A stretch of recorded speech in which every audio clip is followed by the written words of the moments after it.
టికెట్ల కేటాయింపులో అధిష్టానం నిర్ణయం మేరకు అందరం కలిసి పనిచేస్తామని, ఎవరికీ అసంతృప్తి లేదని ఏపీ మంత్రి మేరుగు నాగార్జున స్పష్టం చేశారు. ఇవాళ కుటుంబ సభ్యులతో కలిసి మంత్రి మేరుగు నాగార్జున శ్రీవారి స్వామివారి సేవలో పాల్గొని మొక్కులు చెల్లించుకున్నారు. అనంతరం ఆయన మాట్లాడుతూ రాబోయే ఎన్నికల్లో తాను పోటీ చేస్తున్నట్లుగా వెల్లడించారు. చంద్రబాబు అతని టీం ఎందుకు భయపడుతుందో అర్థం కావడం లేదని, మాతో చంద్రబాబుకు ఏం పనో అర్థం కావడం లేదన్నారు. చంద్రబాబు సొంత నియోజకవర్గంలో కాకుండా కుప్పంలో ఎందుకు పోటీ చేస్తున్నావో, లోకేష్ ఎందుకు మంగళగిరిలో పోటీ చేస్తున్నాడో చెప్పాలని డిమాండ్ చేశారు.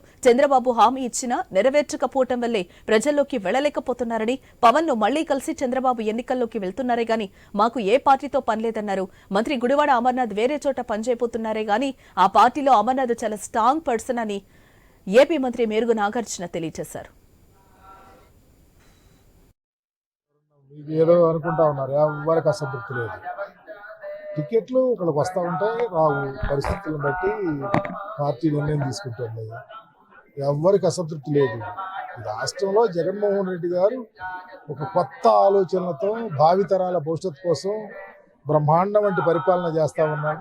పార్టీ పరంగా అందరినీ వారి యొక్క అడుగుజాడల్లో వాళ్ళ ఆదేశం మేరకు, ఆయన ఆదేశం మేరకు పనిచేస్తాం. మా పార్టీ ఉజ్వలమైన భవిష్యత్తు ఉంది. దాని గురించి ఆలోచించాల్సిన పని లేదు. ఎందుకు భయపడుతున్నాడో చంద్రబాబు లేకపోతే వాళ్ళ టీము నాకు అర్థం కావట్లేదు. టికెట్లు అక్కడ మారుస్తున్నారు, ఇక్కడ మారుస్తున్నారు, వాళ్ళకి లేదు. నీకేం పనయ్యా? నీ ఉద్యోగం నువ్వు చేసుకో, నీ పార్టీ వ్యవహారాలు నువ్వు తేల్చుకో. మా కోసం ఎందుకు? నువ్వు మార్చలేదా? నువ్వెక్కడో తీసుకెళ్ళి పాయకరాపేట కొవ్వూరులో వాళ్ళు తీసుకొచ్చి తిరువూరులో ఎక్కడెక్కడో నువ్వెక్కడొచ్చావు? నీదే ఊరు? నువ్వు ఎక్కడ పోటీ చేస్తున్నావు? కుప్పంకి నీకు సంబంధం ఏంటి? నీ కొడుకు ఎక్కడ చేస్తున్నాడు?